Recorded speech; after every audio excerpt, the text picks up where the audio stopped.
That's the sound of fan keeping time on the porch in the summer. Bum, bum, bum, bum. That's the sound of good life. Go limping down the road. Bum, bum, bum, bum. Papa said he likes it cause it beats those damn flies after you dip. Bum, bum, bum, bum. Gotta take care of things, boy, before they get too widespread. Bum, bum, bum, bum. Papa, how you get that big old scar on your leg? Bum, bum, bum, bum. He said, son, maybe I'll go to Tommy's instead. Bum, bum, bum, bum. Seeking truth from a silent man, seeking wisdom from an empty man. Try to stick around as long as you can. Bum, bum, bum, bum, bum, bum. That's the time when your mama stayed up talking till morning. Bum, bum, bum, bum. That's the time when you threw his stuff on the road. Bum, bum, bum, bum. That's the time when police lit up the place like a show. Bum, bum, bum, bum. That's the time when neighbors say you stop saying hello. Bum, bum, bum, bum. Seeking freedom from an angry man, seeking love from a bitter man. Just stay away as long as you can. Bum, bum, bum, bum, bum, bum.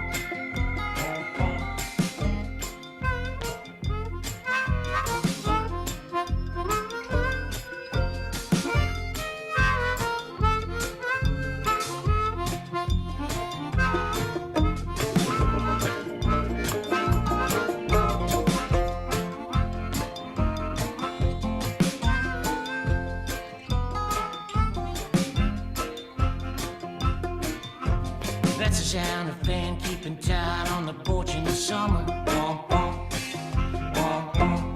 That's the sound of man who caught an end to his game. Bum, bum, bum, bum. It's time to come back and sit on the porch like his boy. Bum, bum, bum, bum. That sound right there is something I really enjoy. Bum, bum, bum, bum. Son, don't ever let yourself get talked into nothing but this. Bum, bum, bum, bum. Only one thing we're living for, and that's a good woman's kiss. Bum, bum, bum, bum. Finding wisdom in an honest man, finding beauty in a dying man. Just keep holding on as long as you can. Bum, bum, bum, bum, bum, bum. That's the sound of man keeping time on the porch in the summer. Bum, bum, bum, bum. That's the sound of man keeping time on the porch in the summer. Bum, bum, bum, bum, bum, bum.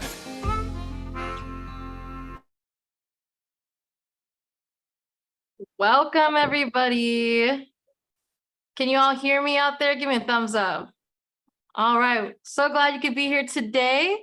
We are excited to have Spanish interpretation tonight for the first time here at the Sentinel Words. So I'm going to pass it to our interpreters to explain how this will work before we begin the show.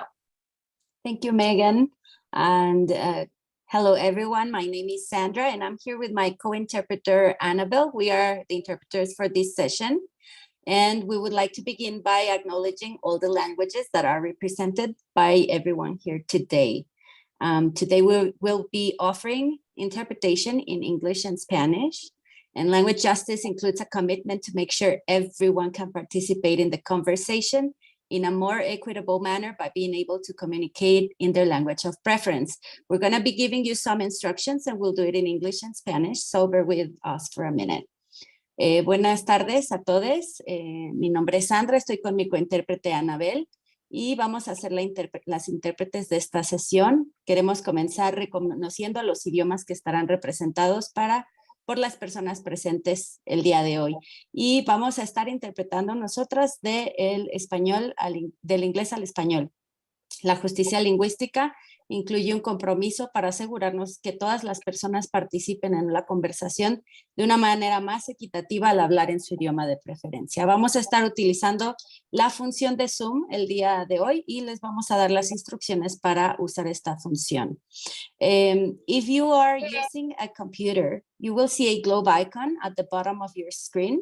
So to select your language, press the globe icon, then select language interpretation, and then choose your language channel. If you're on a Chromebook computer or if you're connected via telephone, you will not have access to these settings. Si está usando una computadora, va a encontrar un icono de globo terráqueo en la parte inferior de su pantalla. Para escuchar la interpretación, presione el icono, después seleccione la opción Interpretación de idiomas. Por último, elija su canal de idioma, en este caso el español. Si está en una computadora Chromebook o si está conectado vía telefónica, no podrá tener acceso a esta función. If you're on a tablet or a telephone, you can tap lightly on your screen, select the three dotted menu that says more, and you will see a menu pop up where you can select language interpretation. There you can select your language channel and tap on the word done to activate it. We invite everyone to please choose a language, even if your preferred language is English, and do not mute original audio. Si está en una tableta o teléfono, por favor presione su pantalla suavemente y en la esquina inferior encontrará un menú de 3 puntos donde dice more o más y habrá un menú que dice interpretación de idiomas. Seleccione su canal preferido y después elija la palabra done para activar la interpretación. Muchas gracias. Thank you very much, and we go back to Megan now. Thank you so much. All right, everybody. Hello and welcome. My name is Megan Nguyen, and I am a climate justice organizer for the Sunrise Movement, fighting for a livable future. And I'm so happy to be back again this year as your MC and host for the evening. Welcome to the 2022 Sentinel Award Ceremony for Environmental Stewardship. All right. Oh, wait. I didn't share my audio. You gotta hear the sound. Yay. While we are not together in person, there are a few things you can do to participate and join in the celebration this evening. Feel free to use the chat as well as reactions to show resonance and cheer on our awardees tonight. And a friendly reminder, if you're not speaking at the moment, please mute yourself so we can hear the rest of the awardees speak tonight. So let's see who's in the room today. I see about 77 participants on this call. So I want to know where you're calling in from. If you could drop your city and state in the chat, we have this lovely activity that will populate this map and show us a little glimpse of where everybody is calling in from today. So go ahead and drop that city and state for us to all see. Okay, I'm seeing a strong East Coast representation. West Coast, I know you're out there. I'm in the Bay Area right now. Let's see if we can get our numbers out. Shout out to the folks in the South, also holding strong. We got some folks in Oregon, some folks in Chicago and Maine, but I'm seeing a lot of cool hotspots. So let's keep those coming. And I'm very curious where you're all coming in from tonight. Wonderful. So it's nice to see where everybody's at. And even though we are all in different places, that we can all be together during this next few hours together on this show. So thank you for this activity. Tonight, we are all gathered here to celebrate the 8th annual Frack Tracker Community Sentinel Awards for Environmental Stewardship to honor 7 recipients whose noble actions exemplify the transformative power of caring, committed, and engaged leadership in their communities who help champion a healthy and sustainable future. Here's a sneak peek at our recipients, and they're really awesome, let me tell you. We have, first up, Cesar Aguirre, a senior community organizer in Bakersfield, who leads with a community-first lens to protect his home when he sounded the alarm on the huge gas leaks from over 45 idle wells and brought voices to the tables that frontline communities previously have not had a seat at. Joe and Dr. Joy Banner, co-directors and co-founders of the Descendants Project in Louisiana, who engage in a unique and creative and deep work to transform their community and economy from one based in extractive, polluting fossil fuels to one that is healthy and sustainable. They are dismantling systemic racism and building the world they want to live in by stopping the bad and building the good at the same time. We have next up Lori Barr from Save Our Streams, Pennsylvania, Community Choice Award. In 12 years of entirely self-funded volunteer efforts, Lori is personally responsible for the plugging of 70 plus orphaned and abandoned wells and training Penn State on how to search and document the 750,000 plus orphaned and abandoned wells in her state. Next, we have Dr. Crystal Ann Cavalier Keck, a co-founder of 7 Directions of Service in North Carolina, who has been working nonstop for the last 4.5 years to spread awareness about the Mountain Valley pipeline and to inform the people that there are still American Indians prevalent in their communities today.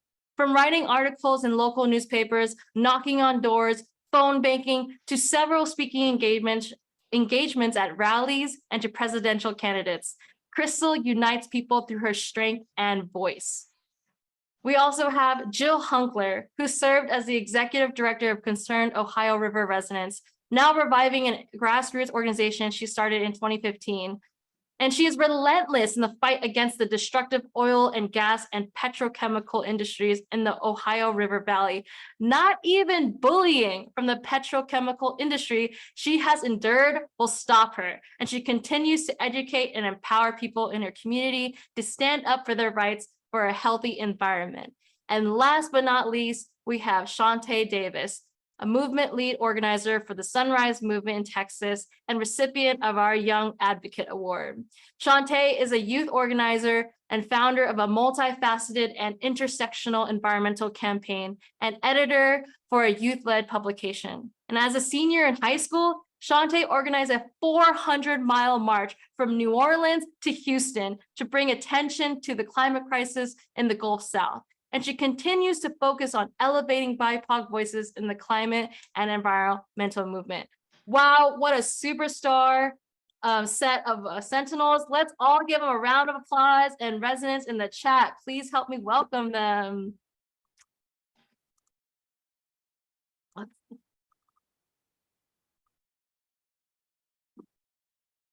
Nice, keep it coming.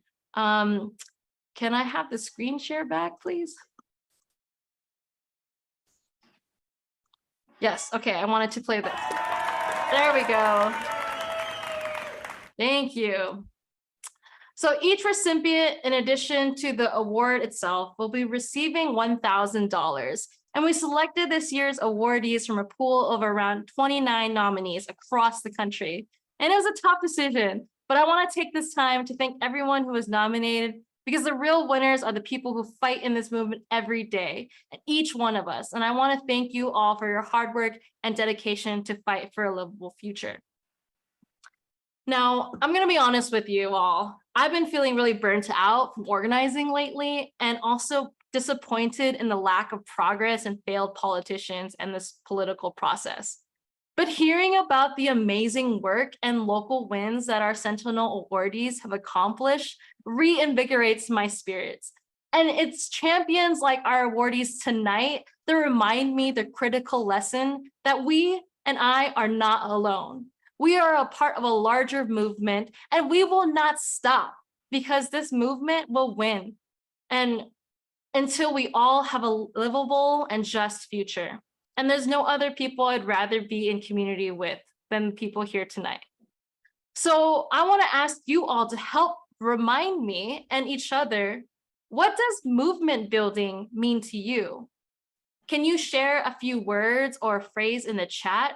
And we'll have this amazing word cloud activity that will populate some of the words that resonate for you when I ask, what does movement building mean to you? Type that in the chat. And you can type more than one thing.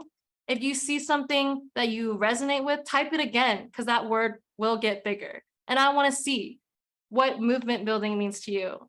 First of all, I see love, power, community, support, trust, future, fighting together, solidarity, vision, showing up, love and justice, morality, passion, land back, yes, planning, inclusion, educating, yes, keep it coming. Thank you for the reminders that there's all these moments of hope and connection and love that can continue to power us to keep moving forward.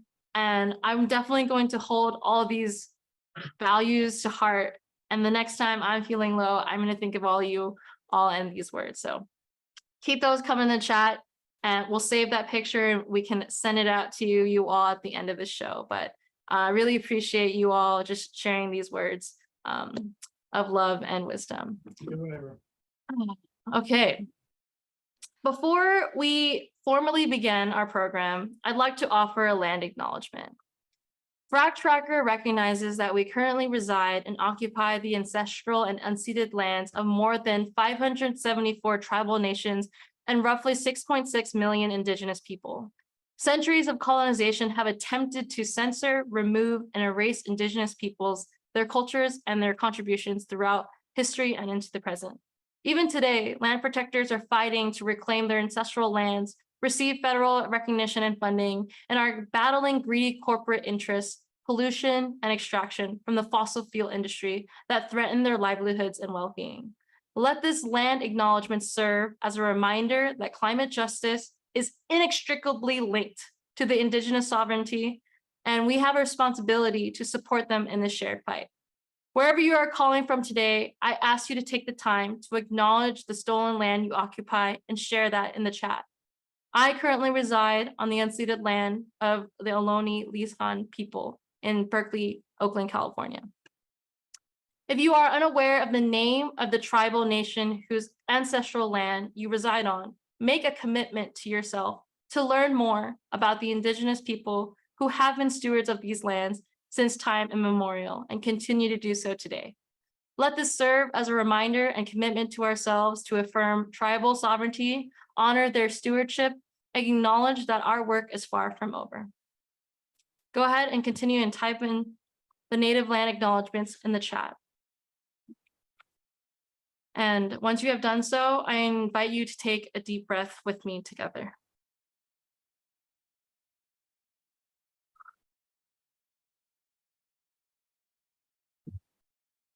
Thank you, everyone.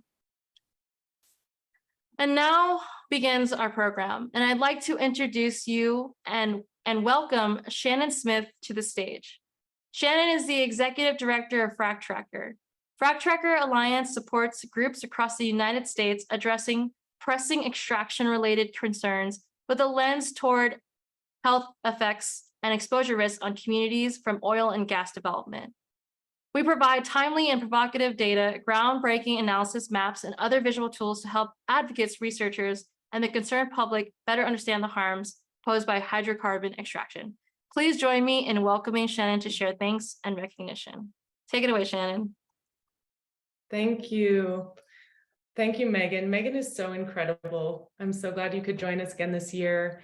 And I'm so honored to be here with everybody when we're coming together tonight in celebration of these 7 incredible individuals, the 2022 Sentinel awardees. And we're also here, as Megan said, to celebrate all of you for contributing to and caring about and supporting the movement for environmental justice.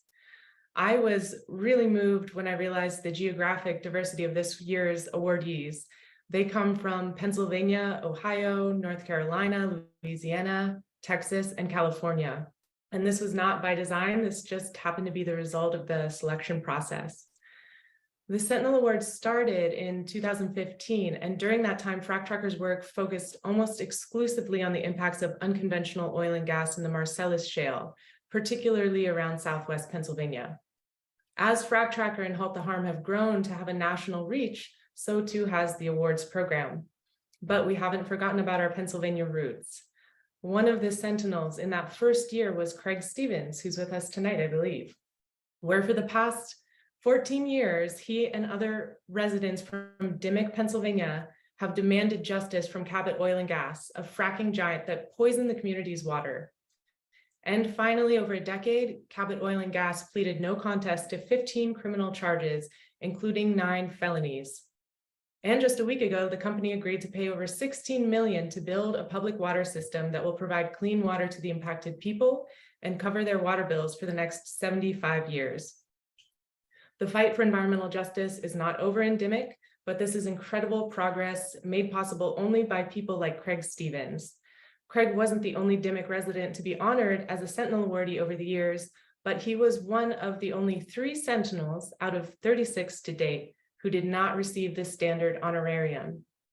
Frac Tracker didn't have the budget to give away award money that first year, but this year, thanks to funding from Bloomberg Philanthropies Beyond Petrochemicals campaign, we're able to provide the 2015 Sentinels, Craig Stevens, Dory Hippoff, and Therese Vick, with a very belated award of $1,000 each. So round of applause for these initial 2015 Sentinels. We're so grateful for each of you. So in this age of connection, we have the ability to meet virtually as we are and connect with advocates and leaders from all across the country. This allows us to recognize more and more that we are not alone in our struggles. There are other communities like Dimock, PA, that have been irreversibly damaged by the oil and gas and petrochemical industries, and residents who have fought back and won. Hearing their stories and the stories of the Sentinel awardees tonight shows us that the environmental injustices that we face are not isolated instances. And when we recognize this, we can come together to build more power in the movement. All of our contributions count. And on that note, I would like to thank our partners and sponsors who made tonight's event possible and who work tirelessly to improve the air we breathe, the water we drink, our food systems, and our ability to participate in determining the future of our communities. Thank you to the 11th Hour Project, the Heinz Endowments, and Beyond Petrochemicals.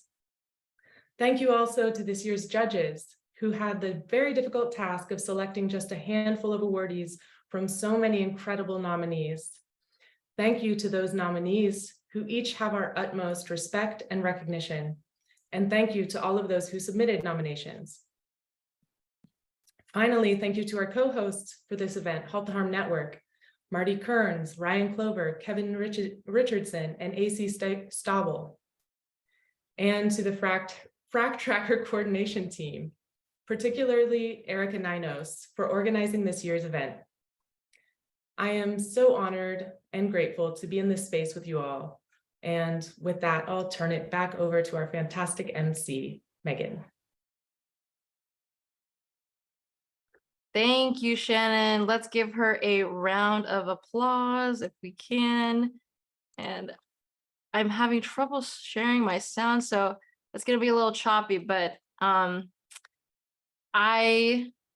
we go. Gotta have that applause track. Okay, so up next, we will have our keynote introduction, and I'm excited to introduce you to our speaker, Casey Camp-Horanek. A member of the Ponca Nation of Oklahoma, is a longtime activist, environmentalist, actress, and published author. Casey's work has led to the Ponca Nation being the first tribe in the state of Oklahoma to adopt the Rights of Nature statute and to pass a moratorium on fracking on tribal lands.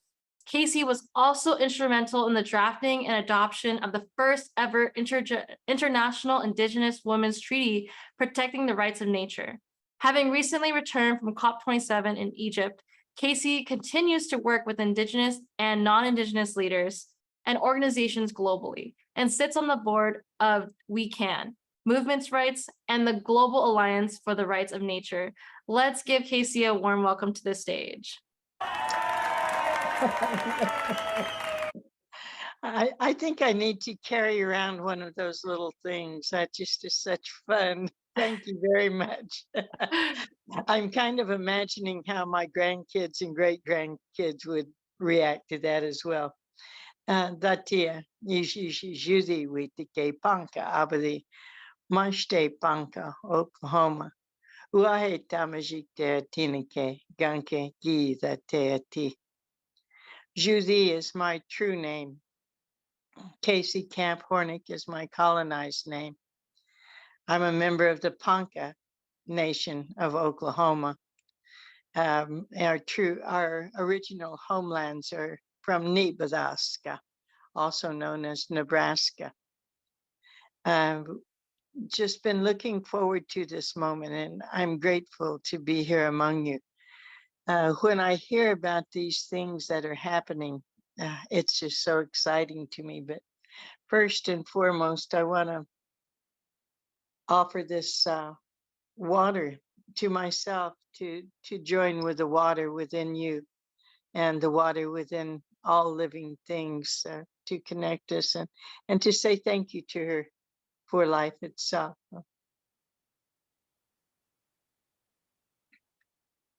I'm in this place that's called Atlanta, Georgia, the homelands of the Choctaw people and the Creek people from a distant past. They were also forcibly removed to Oklahoma.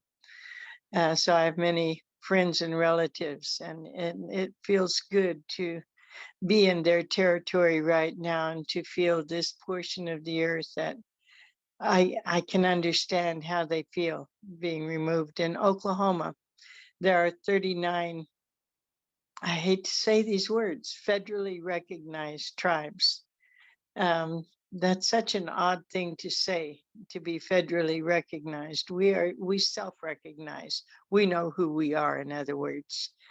And the federal government has set boundaries that requires us to adhere to a false reality of we're the only people on the face of the earth that literally have cards issued to us that are called CDIB cards. And that is a certified degree of Indian blood that we have to carry to show our tribal origins as well as our blood quantums to that particular tribe. And I think it's really ironic that we have that, but it was another way of termination so that they were having more of the land grabs. If a certain amount of us didn't show up within a territory, then they could disestablish us as a people. It hasn't worked. We know who we are. We know our relationship with the Mother Earth, the Father Sky, and with one another. But it's a very distinctive way that the federal government has used to annihilate us as they have since the doctrine of discovery in 1400s. So in Oklahoma, they designated that as Indian territory.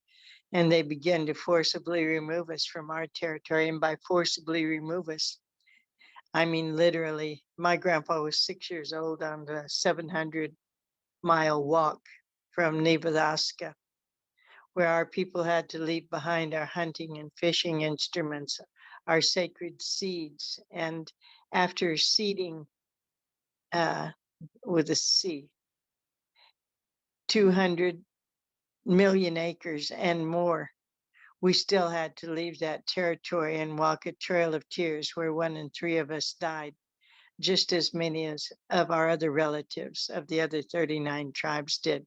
3 are indigenous to Oklahoma, so 36. This is bringing me into helping us to understand where we are today as a people and as the caretakers of this portion of the earth that we call Turtle Island, many of us, not all, but it is one form of understanding for us. It's not the United States of America in our original ways. That's a brand new term. That's within a few generations for us, and that doesn't always carry the same weight as to say Turtle Island, where, as you identified, our relationship to this portion of Mother Earth is deep and long lasting and intricate and and requires us to have the responsibility and gives us the honor to be able to be part of her and to, in today's words, to defend and protect the Mother Earth, when in reality, in our way of understanding, and I have to speak as a Ponca woman, I don't want to come across as speaking for all Indigenous people. As a Ponca, it is our connection to our Mother Earth that gives us the information that we need to know how to go forward. The young lady who spoke, the beautiful MC, the lady who's kind of leading this conversation, spoke a bit about this thing called burnout.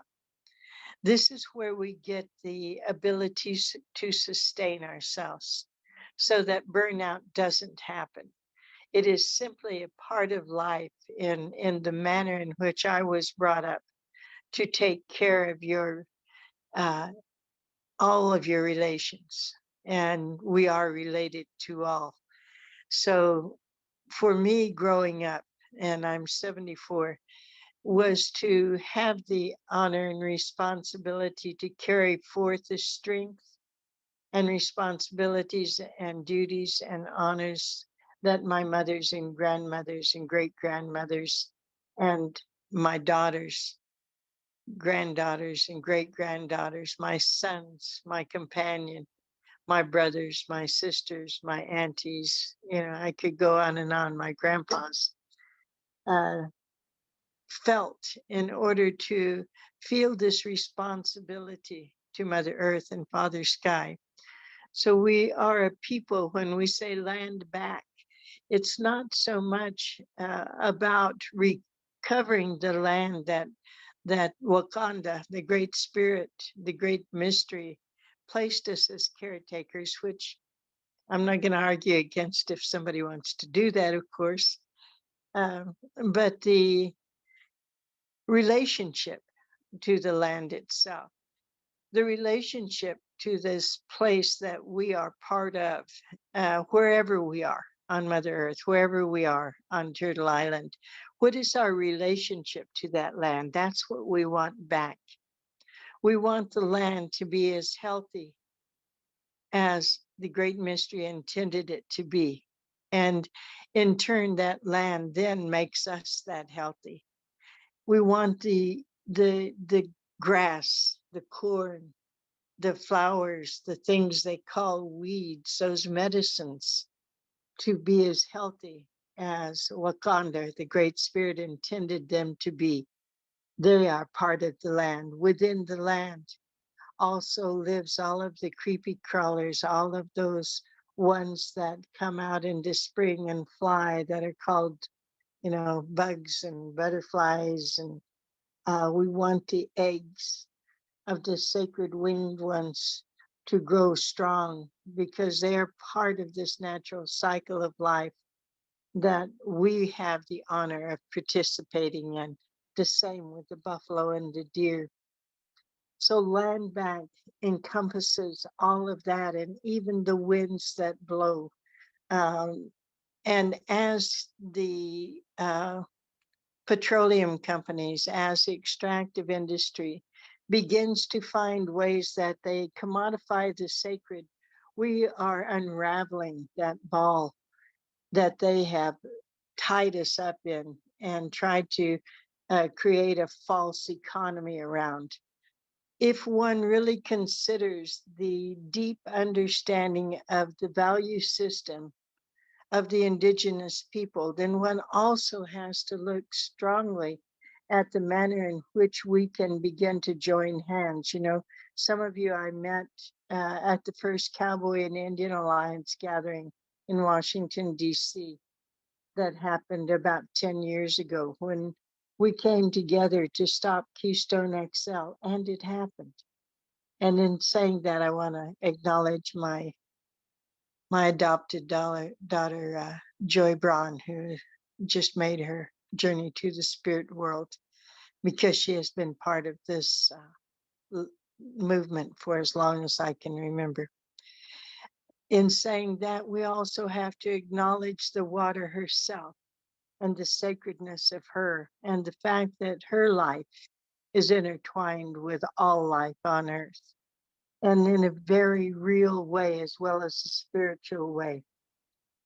We have to acknowledge that as women, as the water carriers in our womb, as human beings with the intricate relationship with how the cells are born within our mother and given the spark by the father, that as that mother eats, drinks, and breathes, then this robe, this body that we wear over our spirit began to form out of the grasses, out of the corns, out of the wheats, out of the ones that we eat, whether it is in the form of the sacred rooted ones or the forelegs, the fins, the birds.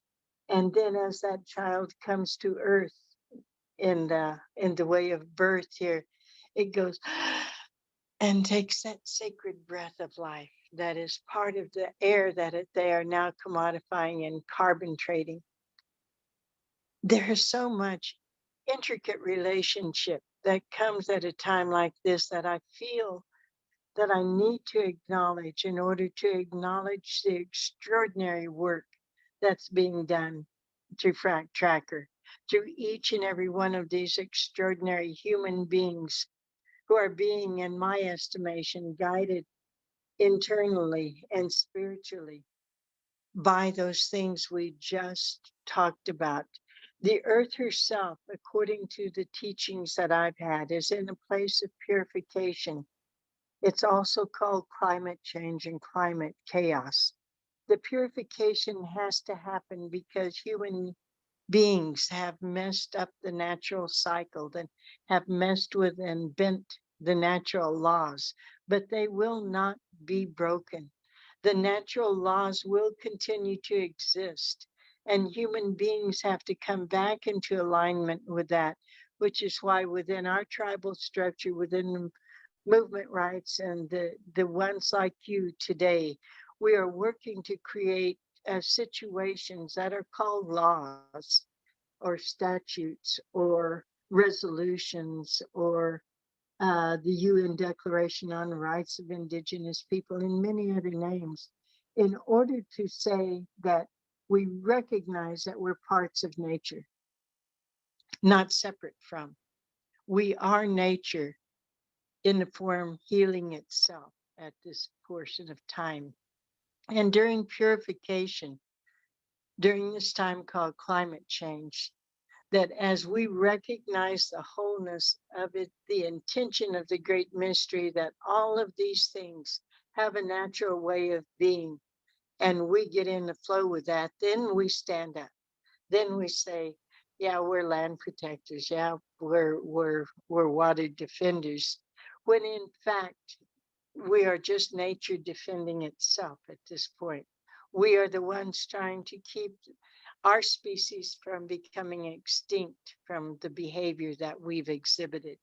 We're the ones who are looking towards the future and creating that situation for the generations to come to have the exact same beautiful interaction of being able to eat, drink, and breathe, and to recognize the life force in virtually all things that we're part of. And each and every one of these that are receiving the awards, each and every one of you that have gathered together tonight are those warriors. And I'm so honored to be among you because I know with absolute certainty that when we join with the natural powers within the natural laws, those of the sun, those of the wind, those of the moon and the way she moves the waters within all things, those of the water herself and the mother ocean, those of the growing things, those of all nations, that there is no way that this isn't going to be a healing time. And our progeny, our generations to come are going to look at this crucial moment and say, our mama, our grandma, our daddy, our uncle, our brother, our sister, our ancestors were the ones that were part of rebalancing all that is. They're the ones that are the truth seekers. They're the ones that are the warriors for peace, for love, for all of those beautiful words that were woven into that cloud. And when we do those words, by the way, wouldn't it be pretty to put them in the shape of a cloud? I was thinking about that when you said that, because the Thunder Nation in our natural sign language, which was a language that was spoken all on the red quadrant, is that the thunders are fire, air, and water carried on the wings of an eagle. And the word cloud that you formed are all of those things. It's the power of the fire, the air, and the water, and the combination of what it means to Mother Earth when that comes over and nourishes as she nourishes us. So I want to recognize within ourselves our relationship with the one true mother that we all share, our Mother the Earth, with the one true Father that we all share, the Father Sky, and the gifts that come from those, from the Star Nation, deep inside to the core. Now, when the lava comes out of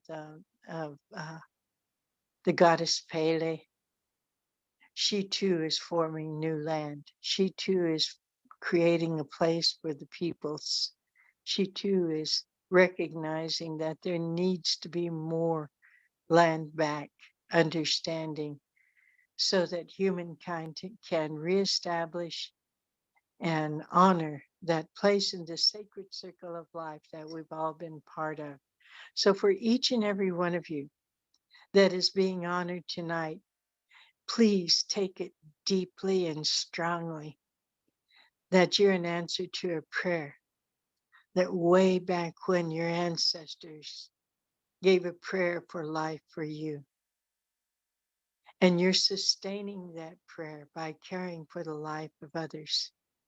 We can talk about the loss, we can talk about the ways that we are doing these things, but I believe in all reality, we are being given these instructions directly through the earth herself, through the food we eat, the water we drink, the air we breathe, that now is the time for change. Now is the time for healing. Now is the time for us to look back at the manner in which things were in balance, readjust those into today's reality. How can this go forward? What will work? Within my territory, we're looking at rights of nature statutes, and rights of nature, rights of the rivers have now grown into 30 different countries.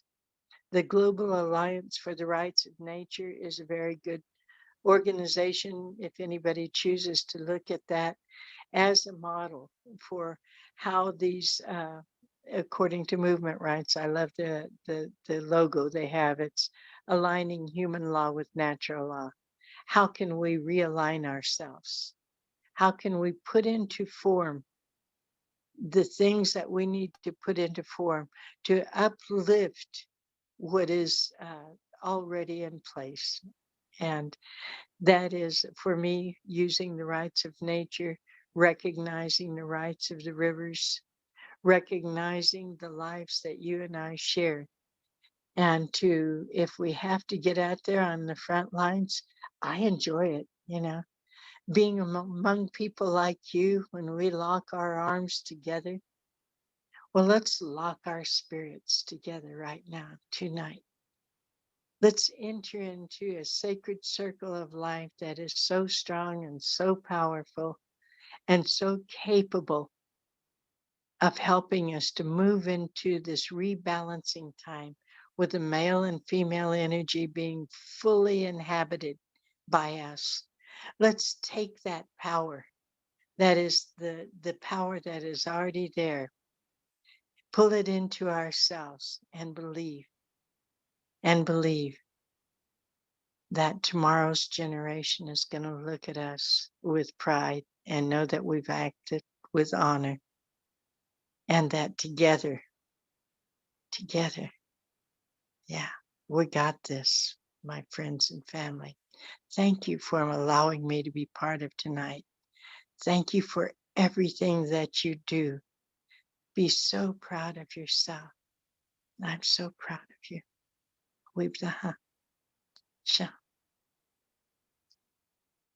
Wow. Can we just all come off mute and share love for Casey and what she just shared with us today? Casey, thank you. Thank you. Thank you. Thank you. That was inspirational. Love you. Casey Inspiring. was such a chante wash day. Casey, I wanted to bring you back for a second because I just really appreciated what you said and the reminders to stay grounded and rooted in what this all means. Like, you sharing got me emotional, especially when you said like we are the answers to our ancestors' prayers. So I just wanted to share. Thanks for your words. If I could, I'd just give you a big hug right now for sharing. So thank you so much. Thank you. I'm working on a film down here, and I'm being required to learn a script right now. But it's about MMIW, which is an area I didn't get into. The missing and murdered Indigenous men, women, children, peoples that are affected by the extractive industry. And there is that little portion of me that wants us to also start calling out this extractive industry as the mass murderers they are. Sometimes we just say things softly. There has never been any larger mass murderers than the extractive industry that is in monetary control right now. The earth is in control of all things. She will endure. But they need to be called out on a regular basis for who they are, the oligarchs, the murderers, the takers. And, you know, my teachings are to pity them and pray for them. And I will for their families and for their children and all of those that love them. But I also want them to be called out for who they are. Well, Thank thank you. Thank you for being here tonight for when you can, and good luck with your project, and thank you so much for your continued effort. So appreciate you. All right. Well, I thought, what can I say? I'm just really in this moment with you all tonight. And with all of that, I want to just pass it to Shannon, who's going to acknowledge the legacy of heroes and continue just sharing and all the wonderful efforts that everybody has put into this movement. So Shannon, why don't you go ahead and take it away? Thank you again, Megan. And yeah, thank you, Casey, so much for grounding us with your wisdom and your truth and your grace. That was, yeah, I'm just so grateful to be here to receive those messages with all of you. And thank you to Krishna Roy, also from Halt the Harm Network, who I neglected to thank earlier in my remarks. But now, please join me in honoring the legacy of these heroic individuals whose names are here on the screen, who have passed away this past year. And let's take a moment to honor each of these individuals, starting with Melvin Russ Blair of Chippewa Falls, Wisconsin. Joy Braun, Cheyenne River Sioux Tribe. Sebastian Graber. Mary L. Hagnauer of Wisconsin. Celia Jonasik of Beaver County, Pennsylvania. Kenneth E. Lestrude of Minnesota. Geraldine Mayo of Louisiana. Jody McCaffrey of South Coast of Oregon. Randy Moyer of Pennsylvania. Terrence H. O'Donohue of Eau Claire County, Wisconsin. And my dear friend, Ronald Patrick Jack Reed Jr. of Pittsburgh, Southwest Pennsylvania.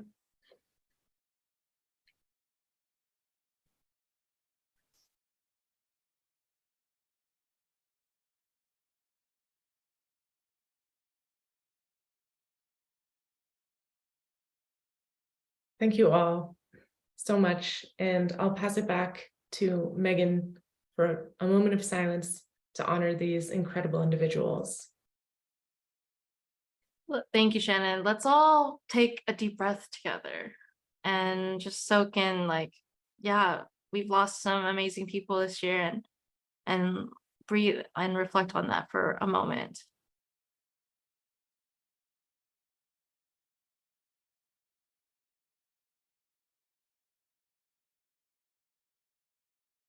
I'm reminded that it's, you know, even though we lose people, and it's inevitable, I like to think of their work and their spirit and energy still lives on, and it's like kind of represented in a light of a candle. They may burn bright, and when that time comes, it doesn't burn out.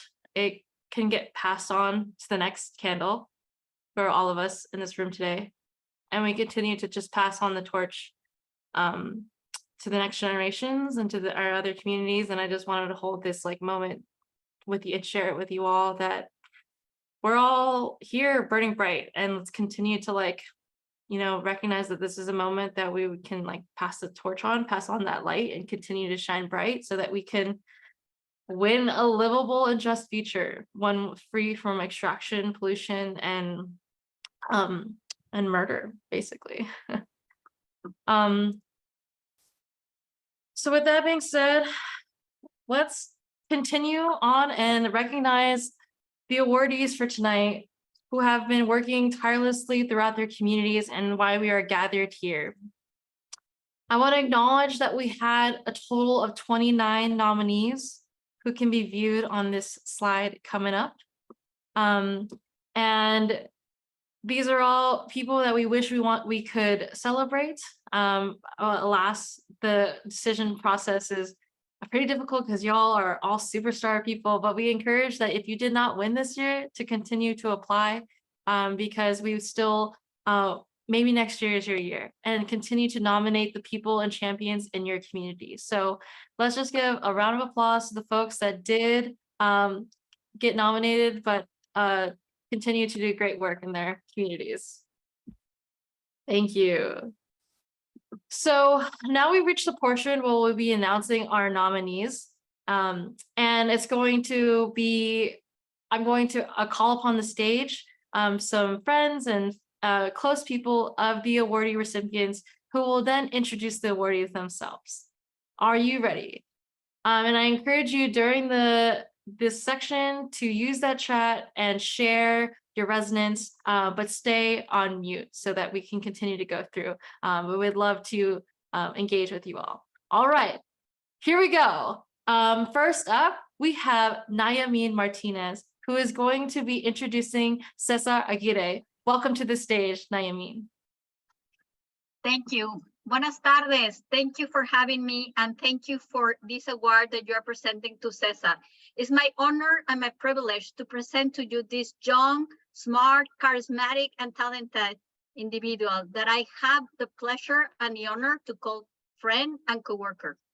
I met Cesar when he was barely graduating from high school, and since then, his eagerness to learn and to be active in his community was noticeable. I would share with you that when he learned how to measure visible emissions, he went on to Watchdog, a company that was near his house, and he didn't mind being awake until late hours in the night because that's when they were doing their wrongful things. And obviously that's the time when the inspectors are not around. But they didn't count on Cesar and his tenacity and his perseverance So he was able to document and call the inspector right when the violations were happening. And he didn't stop there. He got this company to get fined and to stop doing those wrong things. But that was just the beginning of his trajectory of working for community. As Megan said, earlier this year, he took upon himself knocking at hundreds of doors in Bakersfield, California, to residents that were living near massive methane leaks. Regulatory agencies wouldn't do it, but he did it. He did it in a weekend. He did it in the evenings. He didn't mind that some of those days the heat was awful in the Central Valley, California.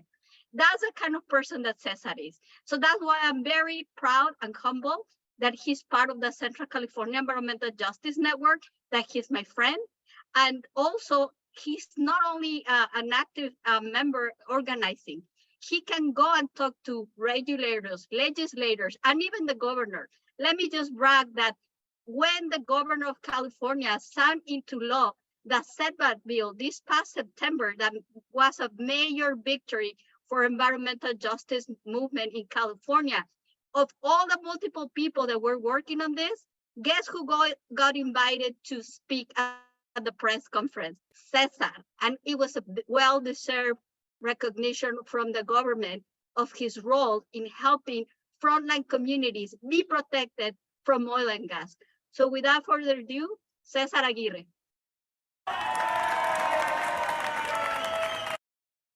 Thank you so much. Thank you for that beautiful introduction. It's very humbling, and like Nayamin mentioned, this is something that as soon as I was trained and got that certificate for visible emissions, I took it upon myself to go do some work on my own.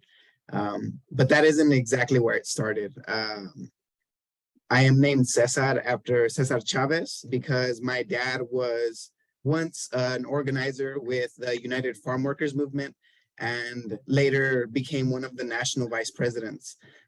From there, he moved on to doing environmental justice work, where he actually got my older brother involved. And my older brother was a nominee for this same award in 2017, Gustavo Aguirre Jr.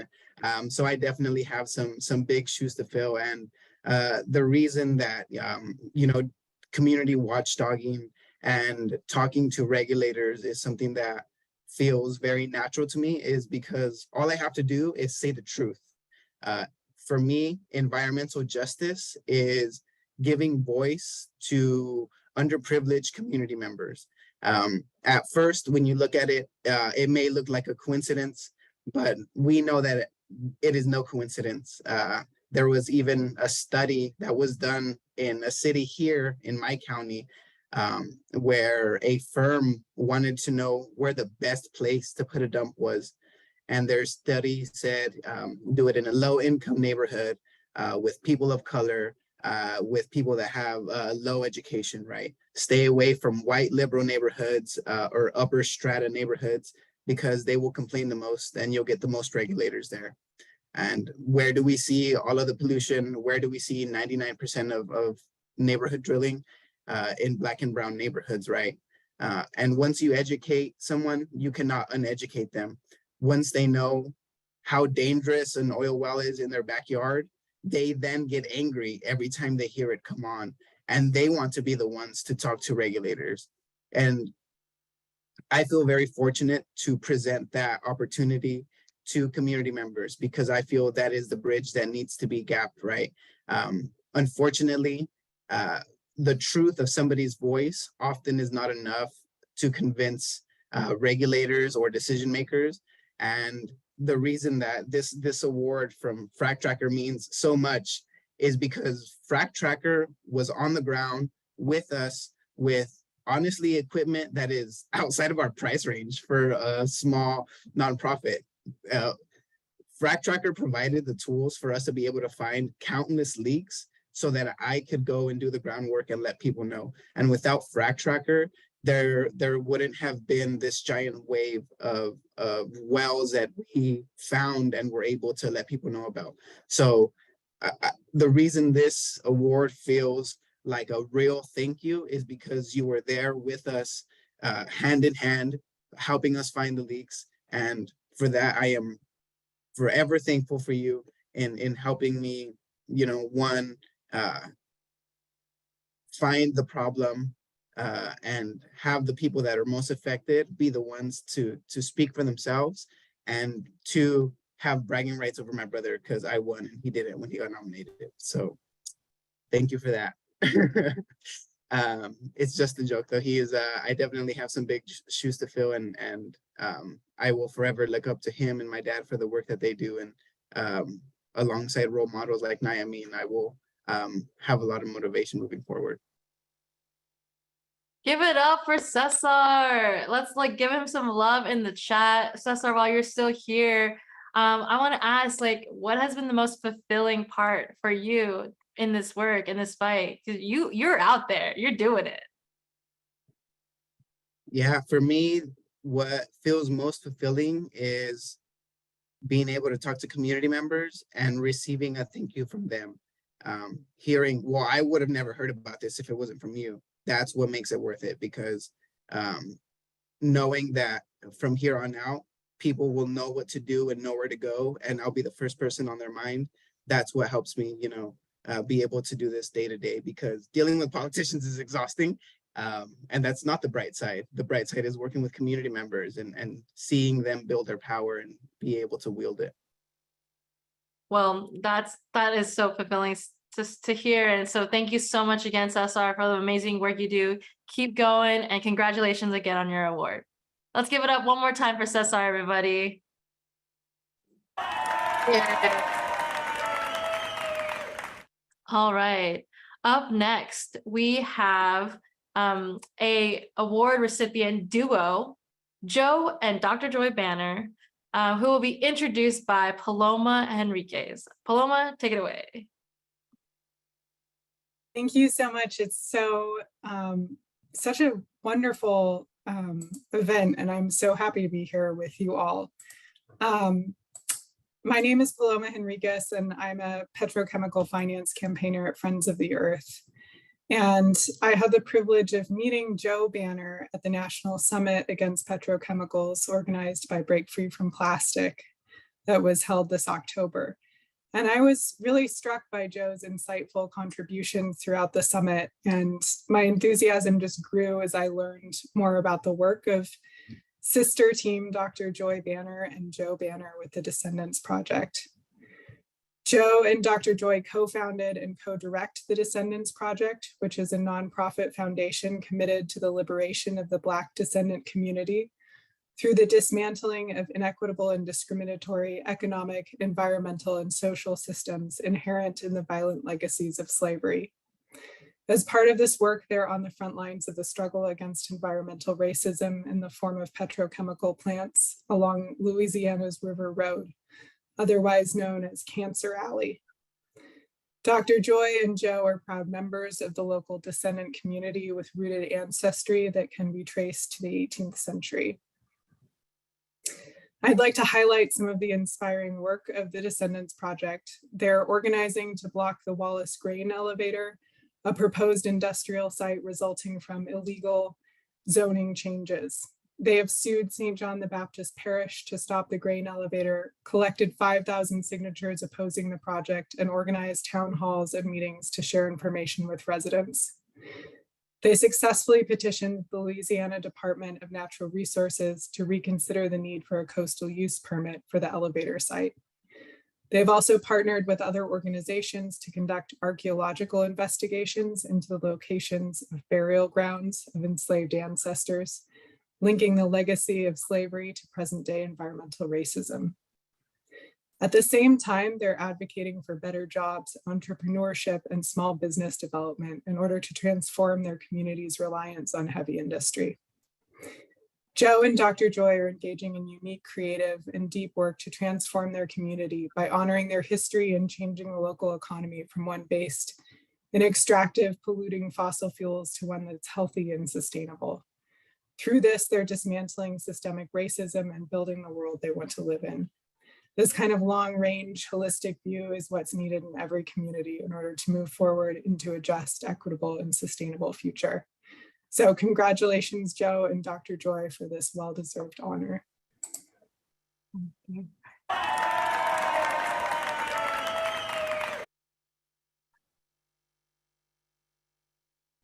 Thank you so much, Paloma, for that beautiful introduction. We truly are humbled by your words and by your recognition and for nominating us for this award.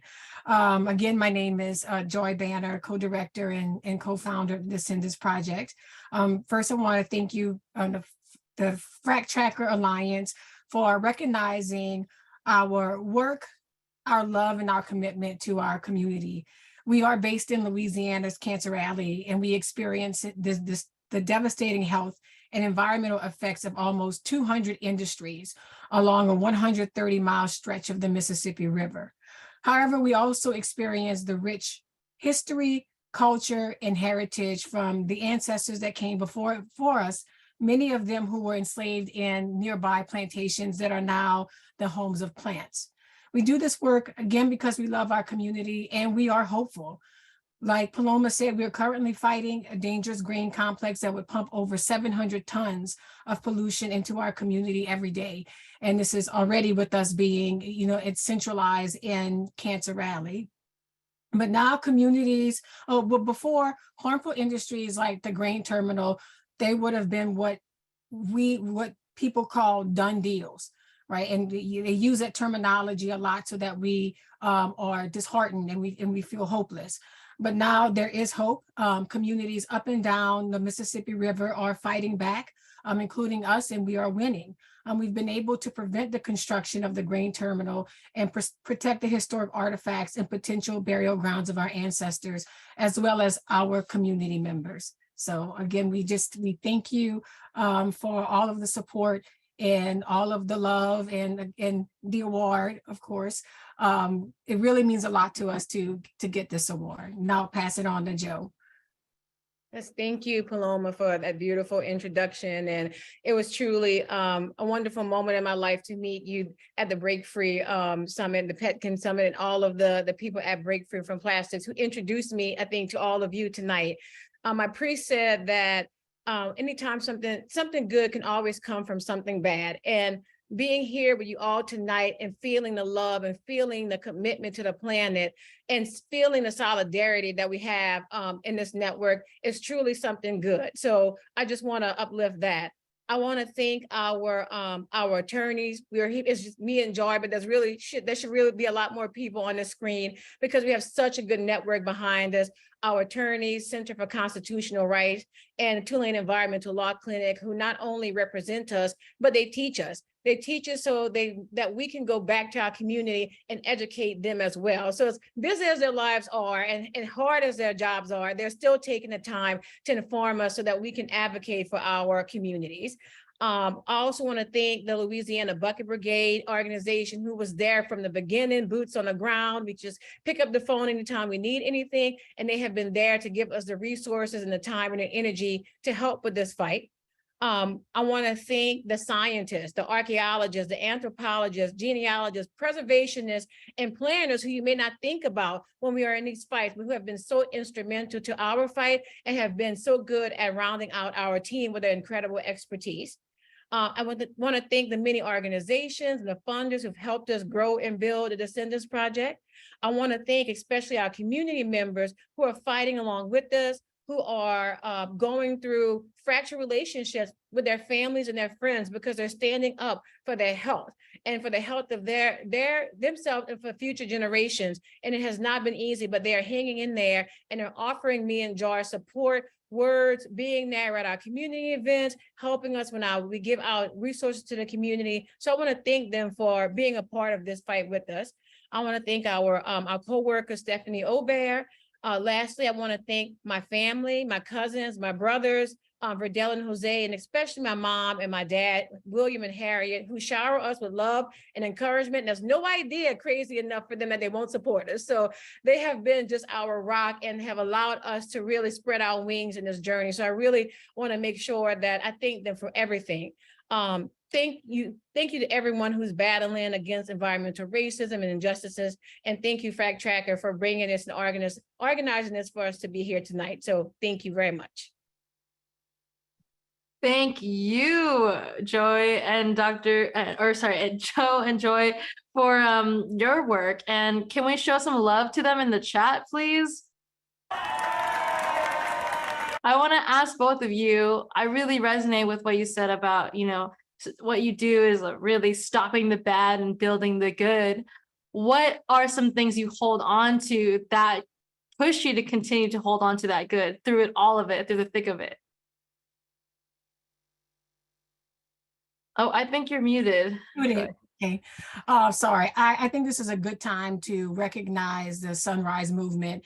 And I think Shantae was out there with us when they did that journey. And the reason why I wanted to highlight them and just express how honored I am to be nominated or to receive an award with them is because they brought so much love and sunshine and hope into our lives. It was just a wonderful, like Joe was saying, these are opportunities. We have met so many wonderful people and they have brought so much joy into our lives. We're connected to so many great people that we would have never had this experience. So we're extremely grateful for you, literally, and everybody that's in network with us. You make it possible for us to stay encouraged and to stay having the hope that we need to fight our battles.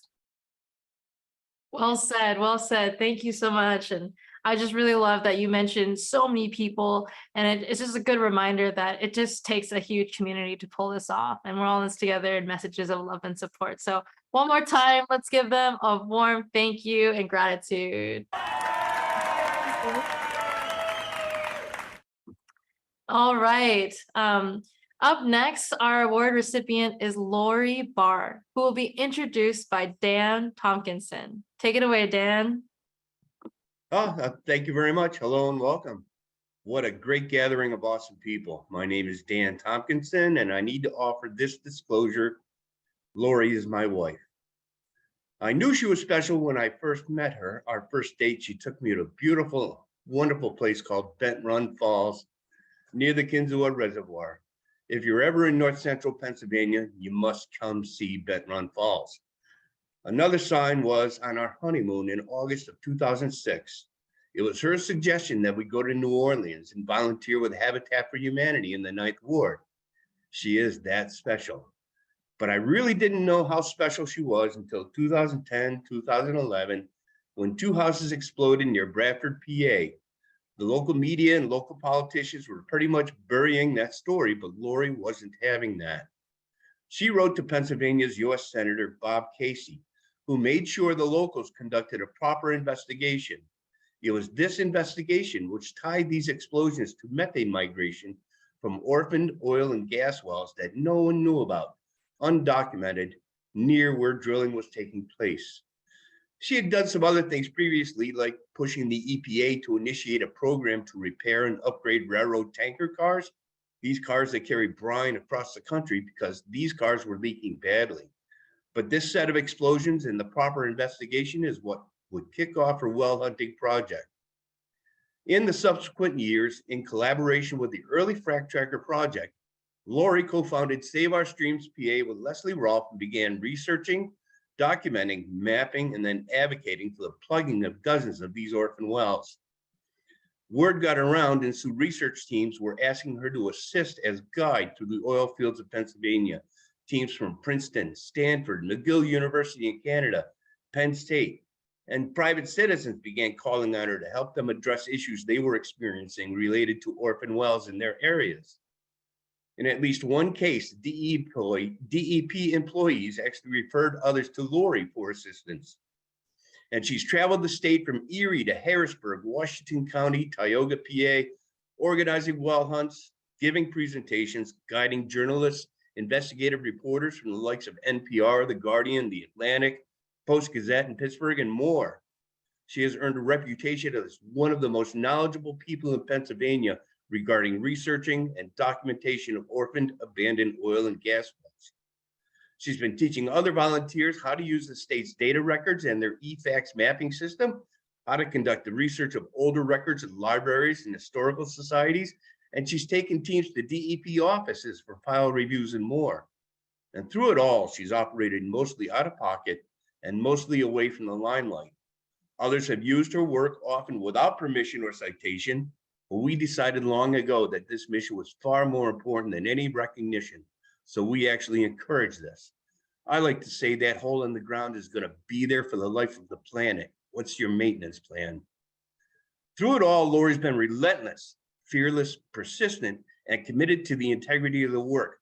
Because we all know what happens when we make an incorrect assertion in public. This industry would chew us up.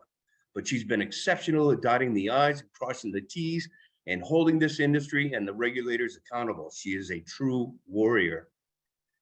So without further ado, allow me to introduce my wife, my best friend, my inspiration, and my hero, Lori Barr.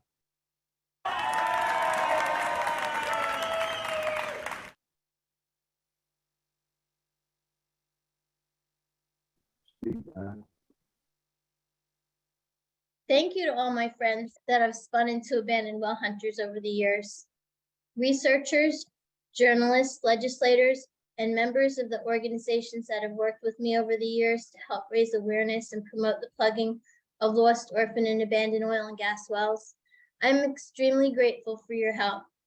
The abandoned wells may, and often do, act as pathways for natural gas and oil and other fluids to travel from lower formations to the surface and to the aquifer.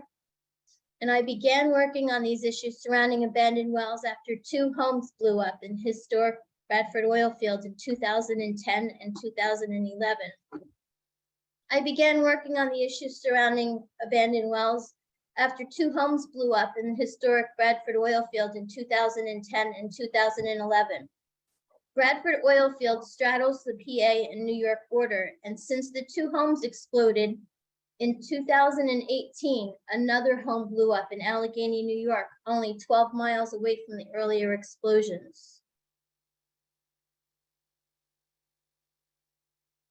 Natural gas, brine, oil, and other fluids used in drilling may travel up unplugged wells to the aquifer and to the surface, where they harm watersheds, vegetation, and wildlife. And perhaps more importantly, methane is the main component of natural gas and has the global warming potential 86 times greater than CO2 over a 20-year period. The gas from these wells are needlessly contributing to climate change. Cement well plugs generally last between 12 and 50 years, but some fail much sooner. Conventional well plugs generally cost between $33,000 and $70,000, while the cost of subsequent and unconventional well plugs is much greater. The first oil well was drilled in Pennsylvania in 1859, and in 153 years, Pennsylvania legislators have failed to come up with a plan to hold operators responsible for the long-term costs associated with plugging and replugging their wells. Instead, after receiving federal infrastructure funding, Pennsylvania passed a law freezing the bonds for conventional operators at $2,500 per well for 10 years. Insufficient bonding has incentivized well abandonment. We need to shift the long-term costs associated with plugging wells from the citizens onto the operators that drill them. Every single well needs to be plugged, monitored, and replugged for the life of the planet. And the effects of climate change are worsening, and these wells are significantly and needlessly contributing to climate change. Many thanks again to Frack Tracker, Halt the Harm Network, and the sponsors, Public Herald, and all the award recipients and nominees for your efforts to ensure that we pass a survivable, life-giving planet onto future generations.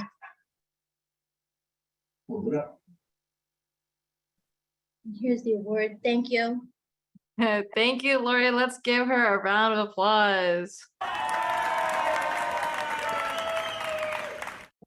So, Lori, I'm also curious, like in your work, what has been the most fulfilling for you? You've been at this for 12 years. I want to know what keeps you going as well.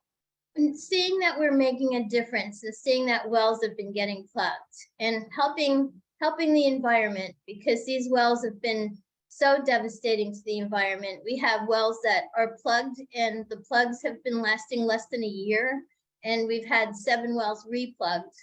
So seeing that seeing that we're making a difference is the most fulfilling. Thank you. Can we start a plug those wells chant? Everybody unmute. We're gonna say plug those wells on 3. Ready? 1, Plug 2, 3. those wells. There you go. Those We'll wells. keep it going, Lori. We're supporting you. One more time. Let's give a congratulations to Lori. Thank you so much. Thank you. All right, up next, we have the award recipient, Dr. Crystal Ann Cavalier Keck, who will be introduced by, I just lost my spot, Coda Cavalier. Take it away, Coda. Resources on your computer.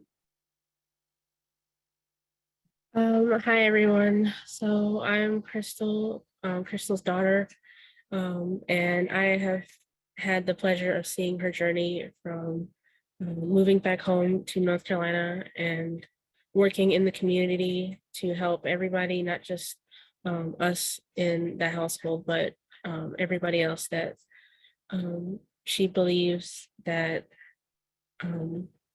community is everything, and having that trust in community is the utmost importance, and I'm very proud of her.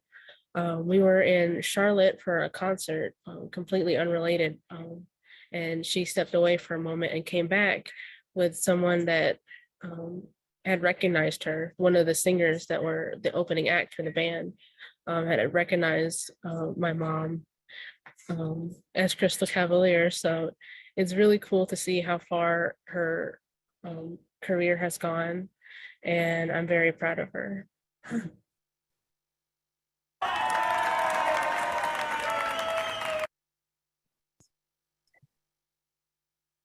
Thank you so much, Coda. That was a really cool introduction. Thank you so much. So Mikudamin Chin Kyohei Nahompi Pise Me My Crystal. So I just want to thank you to Frac Tracker Alliance and organizations for this award and helping elevate these environmental issues. You guys can unmute. Being an Indigenous woman and a proud Okinichi Saponi, I want to thank the elders and ancestors of my Okinichi, African, Scottish, and Irish heritage, and the grandmothers. They are the shoulders that I stand on. I am now feeling the effects in my family of toxic soil and water. A couple of my family and friends have been diagnosed with terminal brain cancers. And, you know, they are some of the reasons that I carry this on, because we want to protect our sacred waters.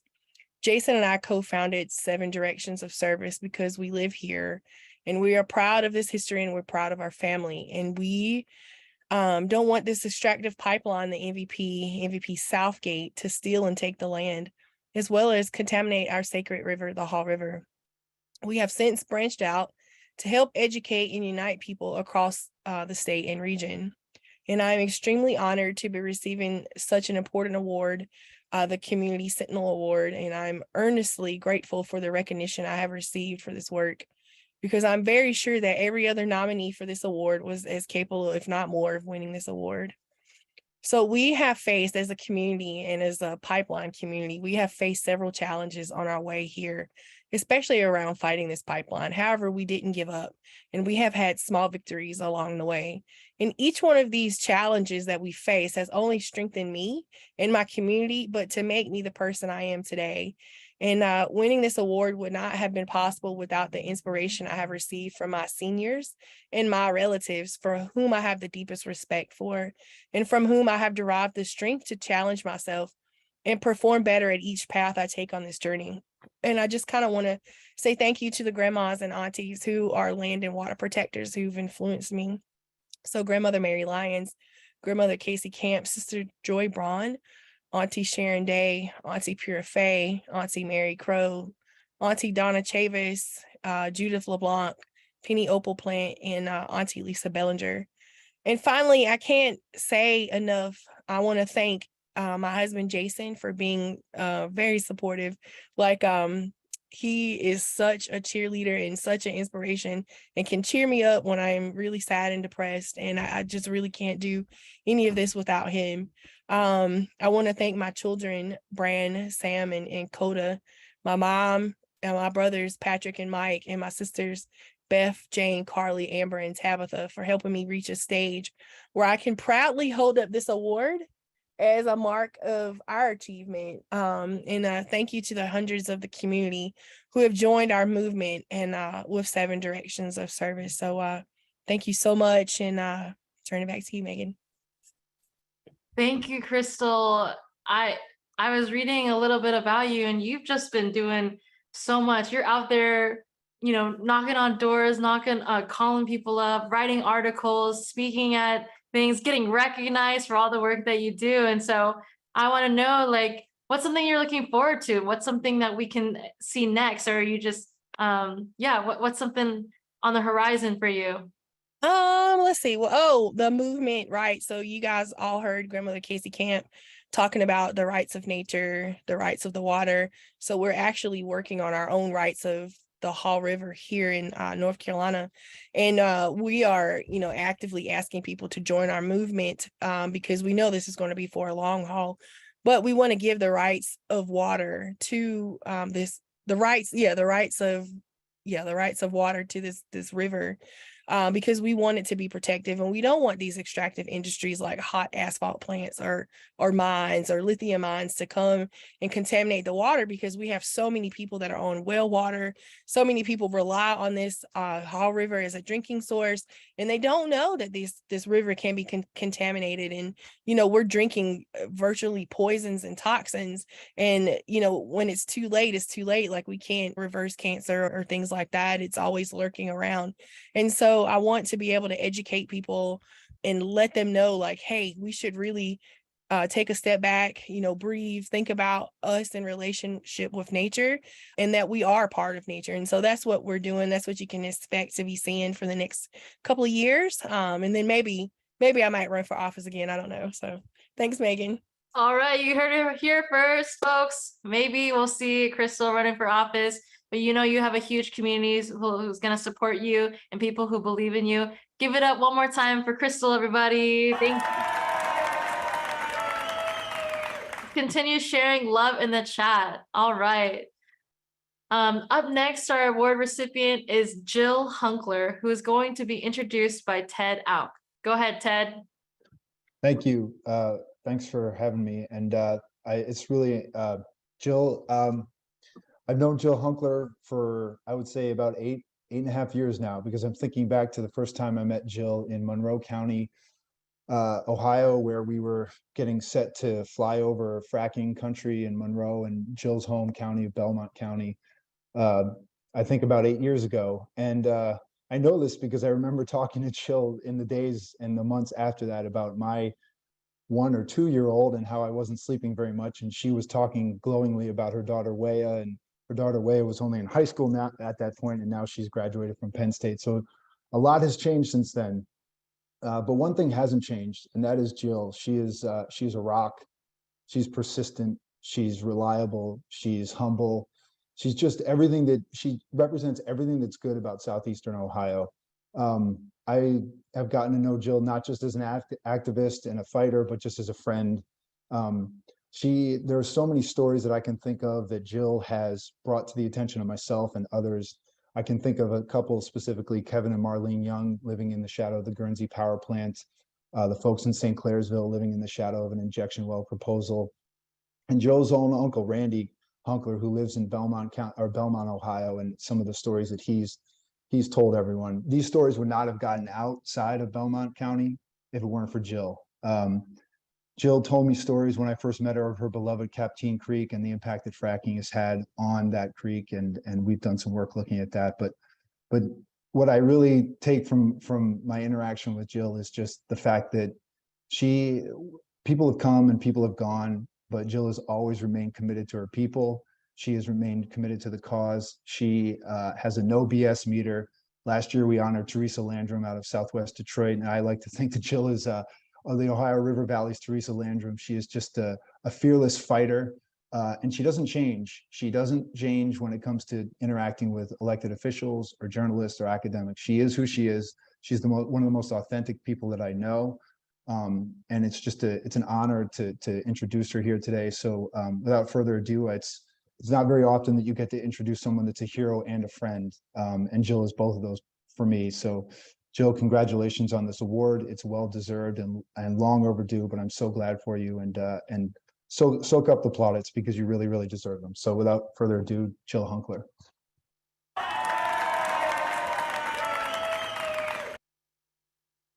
Well, Ted, I can feel your remarks in my heart, and I'm so grateful to all the love and support, for all the love and support from you and so many, and to receive such a noble award, and to have an opportunity to speak with all of you tonight. I'm really grateful. And there are many present tonight who have been attempting to wake up the people, and I have much gratitude for you all. Certainly Frac Tracker has set a fine example in awakening the people and holding the industry and regulators accountable, and so I say thank you. As a 7th generation Ohio Valley resident whose Indigenous and Quaker ancestors were stewards of the land and community service minded, I naturally assumed the role of environmental and community advocate as soon as the oil and gas industry began development in my homelands. And the Honorable Malcolm X shared the following wisdom, which I have taken to heart. The greatest mistake of the movement has been trying to organize a sleeping people around specific goals. You have to wake up the people first, then you'll get action. I consider myself a fracking refugee, as I've been forced from my home for a 2nd time now due to the pollution from oil and gas infrastructure. I have survived. In some ways, I've thrived at the invasion of my homelands due to the kindness and support I have been shown by so many within my community and this entire movement. Their abundance of love enabled me to persevere, and I accept this award in their honor. Grandmother Twyla was a wisdom keeper with the wolf clan of the Seneca Nation. She was revered all over the world, and her teachings were honored as well. And she was even visited once by the Dalai Lama, and her instructions were based on how to live in harmony. And I've taken her teachings to heart, and really it's helped me in every aspect of my life. She helped many people understand our connection to the Earth Mother and how we should honor all creatures on Earth. An important concept she shared was that all people, all creatures, all manifestations on Earth belong to one universal family. In other words, we are one body, one heart, one mind, and one spirit. All things are connected and created equal. Human beings have no dominion over any other creatures on Earth. In fact, human beings would not exist at all if it wasn't for all the other creatures. This is a great interrelationship, and we love it because we are part of this great whole, and we cannot in any way be separated from it. I had been educating the public and local officials for years when about fracking, when I heard about the petrochemical build out that was planned for the region. So I started organizing resistance around that. And now there's another lingering threat, which is CCS and hydrogen development in the region. And recently I had an experience, and I'd like to share that with you. And due to a connection with a journalist from the Norwegian National Broadcasting Company, I had the opportunity to meet virtually with operations manager of Equinor USA regarding their plans to invest in hydrogen and CCS in the Ohio River Valley. Equinor is a major oil and gas company that is 2/3 owned by the country of Norway. Composed a letter with the help of my cousin from Ben of the Ohio River Valley Institute outlining the risks and problems with CCS and hydrogen.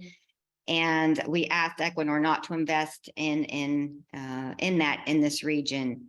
And so in my meeting with this operations manager, we discussed the letter, and I asked them if there was any way they would not invest in CCS and hydrogen. His response was very telling, and I quote him here now.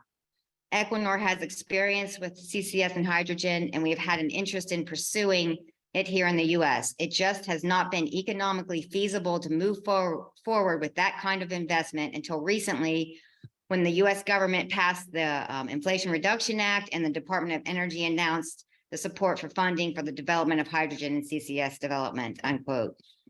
I have witnessed the war mentality that runs rampant in our society and to some extent in the environmental movement. Oil and gas companies are considered our enemy, the greedy polluters who we have to battle. And I've done my best not to engage in such war mentality. And I actually welcomed and enjoyed my conversation with the Equinor representative. And I can tell you, he was certainly not my enemy, and he seemed like a decent man. And so the point I'm trying to make is that we must be sure to understand how important our motives are and who we must target in our advocacy. All too often, we forget that our government is the root of our continued struggle to move beyond the fossil fuel economy. And then I'm always so surprised how many people do not know this truth. The US military industrial complex is the largest consumer of fossil fuels and the biggest polluter on the planet. So the peace and the environmental movements need to become one and a unified power as we move forward. We must embrace a better vision for Appalachia as we move beyond and create a renewable energy economy and regenerative agricultural development for a brighter future. May the support necessary to begin implementing the system of change manifest now. To secure a healthy future for our children, love for the earth, for our environment with clean air and water must be our motivation and the foundation in the work that lies ahead. Our actions must not be based on fear of climate change, but rather on the love for all we hold dear.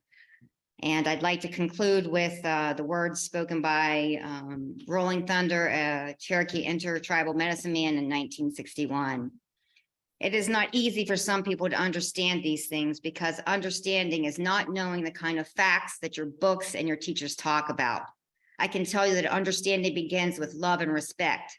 It begins with respect for the Great Spirit, and the Great Spirit is the life in all things. All the creatures and the plants and even the rocks and minerals, all things, and I mean all things, have their own will and their own way and their own purpose. This is what is to be respected. Such respect is not a feeling or an attitude only, it's a way of life. Such respect means we never stop realizing and we never neglect to carry out our obligation to ourselves, our children, and the environment. Aho, thank you. Thank you, Jill. Let's hear it for Jill in the chat. Jill, I really appreciate the words that you shared. The truth just feels like piercing to hear, and it's like straight to the point. And I really appreciate the no BS, like attitude you carry. And so my question to you is, what is the no BS response you have to what you need to do to stand up to the powers that are, that we're fighting against, to the bullies, to the industrial, military complex that you said? What is the no BS way that we need to go forward that you would say to us?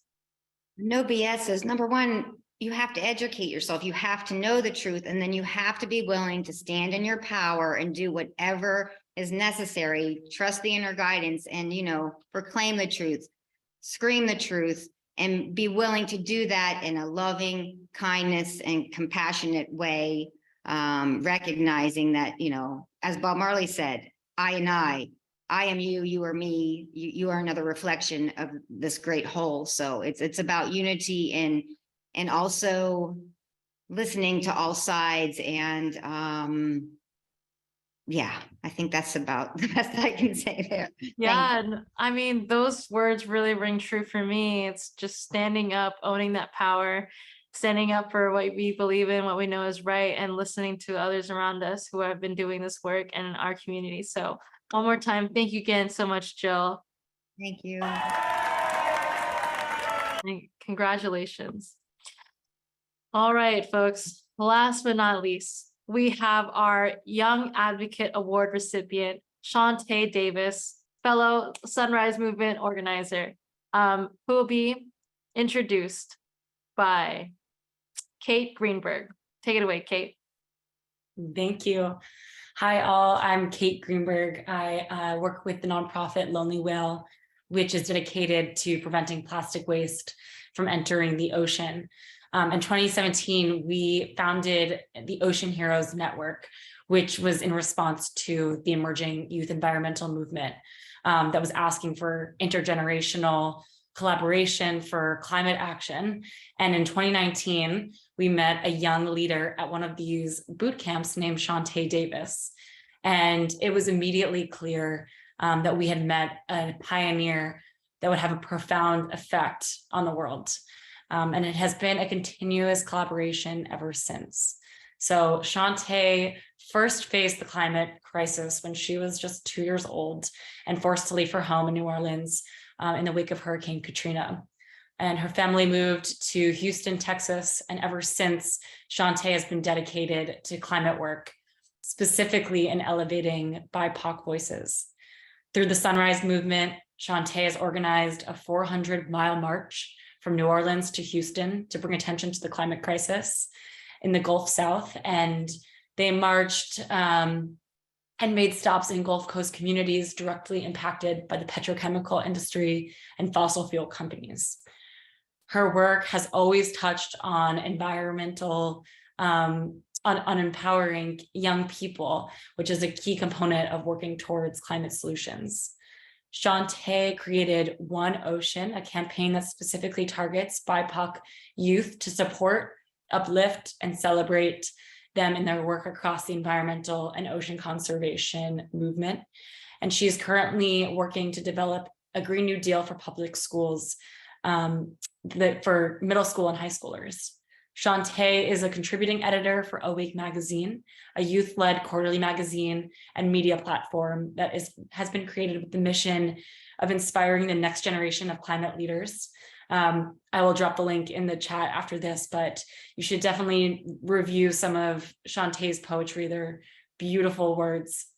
And Shantae is now studying at Duke University as a freshman and focusing on marine science and conservation. Needless to say, I'm so excited to see all that she will accomplish in her lifetime. She's a true leader and a passionate, hardworking soul. I am so honored to introduce Shantae Davis.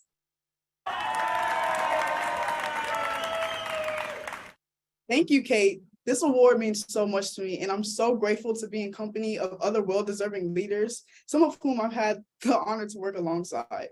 When I first joined the Sunrise Movement in 2019, I couldn't have imagined how much the work I was doing would contribute and shape me into who I am today, or the amazing organizers that would meet in the organization and across the movement at large. If 16-year-old Shantae could see me now, she would be blown away. Looking around the room, I feel powerful. I realize I'm not only in the presence of powerful people, but I am one of those powerful people. Because the truth is, the climate crisis is depressing, it's ugly. And to be a Black woman and to be faced with fighting such an existential threat at such a young age is an unnerving anxiety unlike any other. But in this very moment, I see such beautiful people who make tackling the crisis feel attainable, who are so revolutionary in their actions and who show their radical love by fighting for a livable future for all. If you know me, you know I take pride in my community every chance I get, as I am a strong believer that I am the cultivation of my community. With that said, I would like to appreciate the folks who are the reason why I'm here. I'd like to thank those who marched with me, those who marched before me, and those who will march after me. With the support of my mom and dad and siblings and comrades like Kate, the Lonely Well team, and Dr. Joy and Joe Banner, who I had the pleasure to stand in solidarity against the Wallace Grain elevator during the summer of 2021, I have been able to find the strength to be resilient. I thank you all for standing with me and encouraging me to be fearless. When I led a 400-mile march from New Orleans, my hometown, to Houston, Texas, I couldn't have imagined what it would amass to. Although walking was a huge component, it was so much more. I was able to experience the land that has supported my lineage for 7 generations in a way not most can say they've had the privilege to. I met movement elders and youth in Cancer Alley on the front lines of environmental racism and resisted the development of oil and gas companies in solidarity, understanding that our struggles intersect, because if one of our communities are sacrificed, who's to say that they won't come for all of us? I listened to the stories of those affected by back-to-back climate disasters in Lake Charles, just knowing the feeling and the background and the experiences that they were coming from.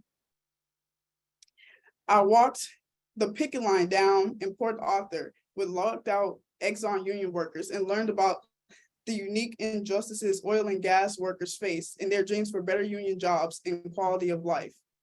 That summer changed my life and the lives of many others. This year, the IRA passed, and I'm proud to say it's because of the work of folks both in this space and beyond this space, beyond our screens who we can't even see, who are working every day to create a world that we envision for ourselves and our children. And so I'll leave you with this. Your actions matter, your voice matters, your vision matters. We all have a place in this movement, and together we can move mountains. Thank you.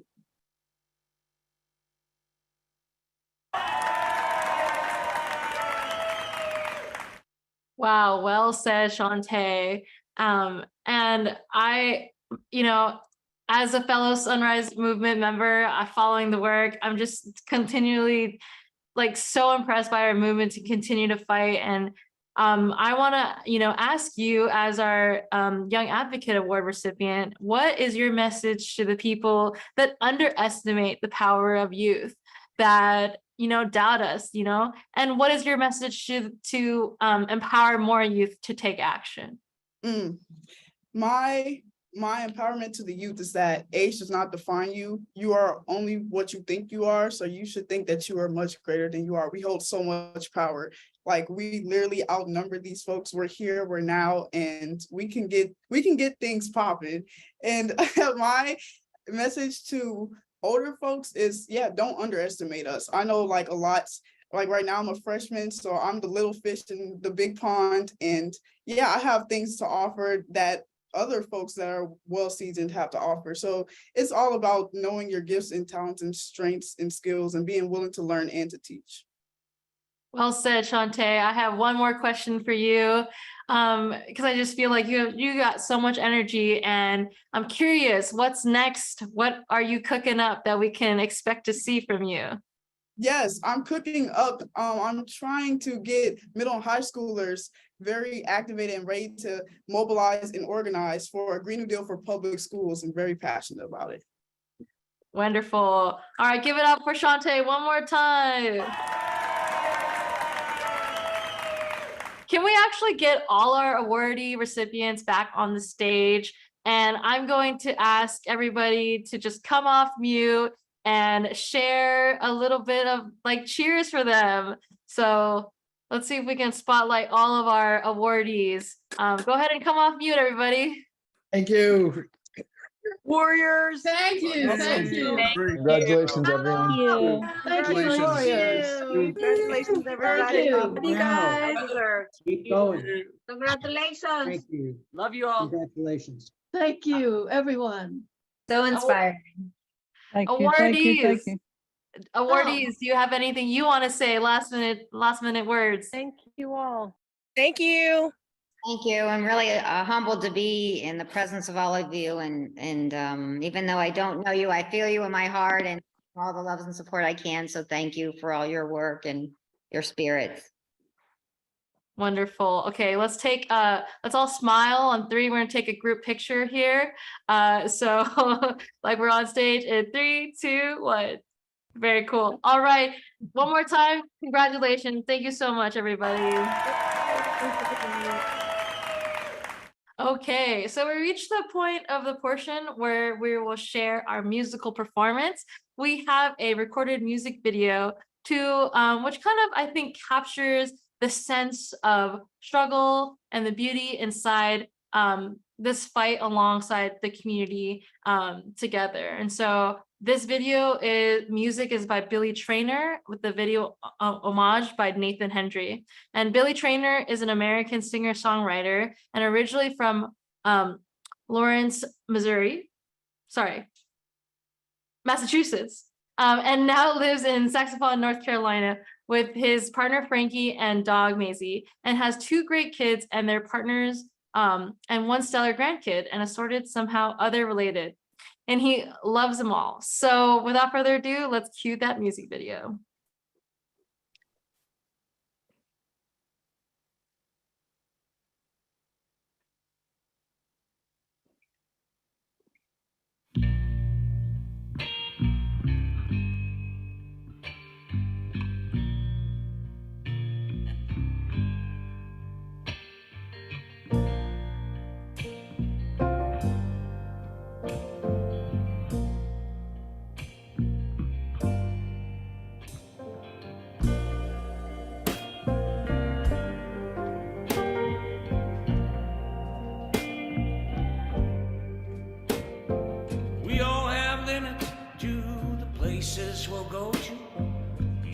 what we know as home. We're all trying the best that we can to keep our better hearts warm. Things deep inside us, they cripple and crowd us forever. It happens that sometimes things just go up in flames.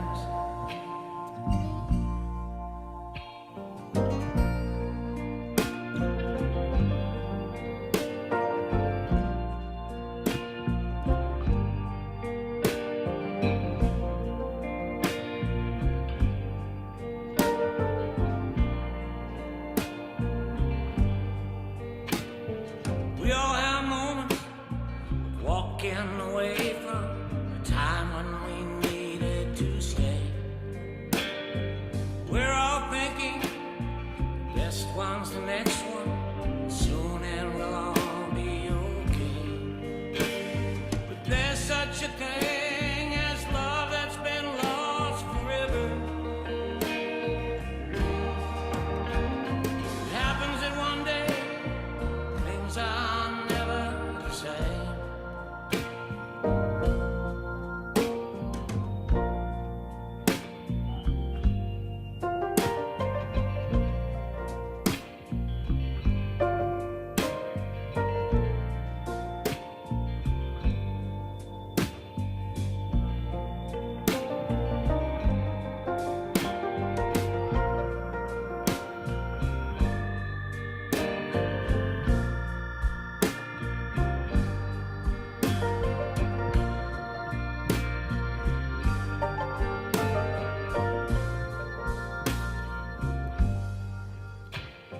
They all keep saying it's a crime to be throwing good love at the things we can't change. But poor will be with us and evil among us. That's just how things are arranged. But there's beauty inside us, it's been there inside us forever. Point of it all is to help love grow.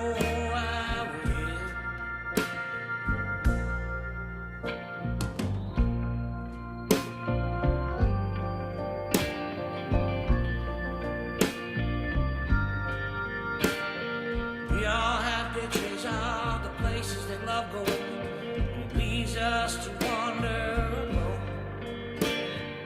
Miles all around you, images blind you, looking to find you, eager to find you. There's beauty inside us, it's been there inside us forever.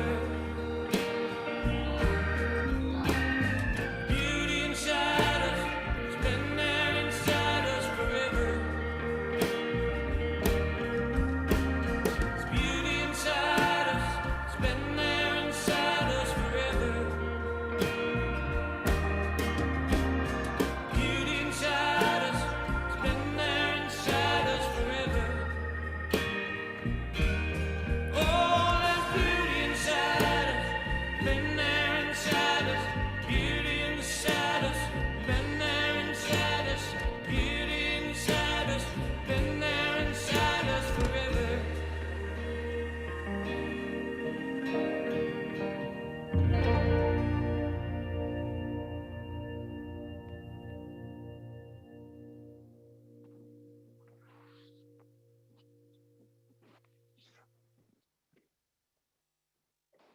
Thank you. I hope you all enjoyed that music performance. I see a lot of you all in the chat recognizing some familiar faces, and I feel good listening to that song and reminding that there's beauty inside all of us in this movement. And so one more time, I'm so grateful and appreciative of all the awardees. There's so much love in the chat. So if you haven't already, I encourage you to scroll up and read of all the resonance and love that everybody in this community has shared with you tonight. And thank you for spending the last 2 hours here together with us. We've reached the the end, and before I leave you with my final remarks, I want to send thanks to our major sponsors, including the 11th Hour Project, the Schmidt Family Foundation, the Heinz Endowments, and Beyond Petrochemicals. And especially thank you all to our other event sponsors and to our co-host, Halt the Harm Network. And as far as my final thoughts go, I want to say, like, I'll be honest, I started today and just this last few months feeling pretty low and feeling low energy. But after this call and spending time with you, I feel a lot lighter. I feel a lot brighter. I'm smiling a lot bigger. And I'm like holding on to the hope that we're going to continue fighting. And I can't wait to continue learning about all the amazing work you will all be doing across the country and seeing that this work is a movement. It's a nationwide movement, and our work is far from over, but we are all continue to build on each other's work. And I'm really holding on to the words that Casey spoke to us earlier, that we are the answer to our ancestors' prayers. And if you will all indulge me, I encourage you to come on camera so we can all do a little moment together where we're gonna say that together off mute. We're gonna say, we are the answers to our ancestors' prayers on 3. Are you guys ready? On 1, 2, 3. We are the ancestors' prayers. Beautiful. Okay, let's try it one more time. And we're gonna say, and I believe that we will win. Okay, on 3. 1, 2, 3. I believe that we will win. Amazing. Thank you again so much for being here. Let's all come off mute and say thanks. And thank you so much for having me this year. Thank you. Gracias. Thank you. Great job. Love you guys all. You're amazing. Thank you. Beautiful. Thank you all.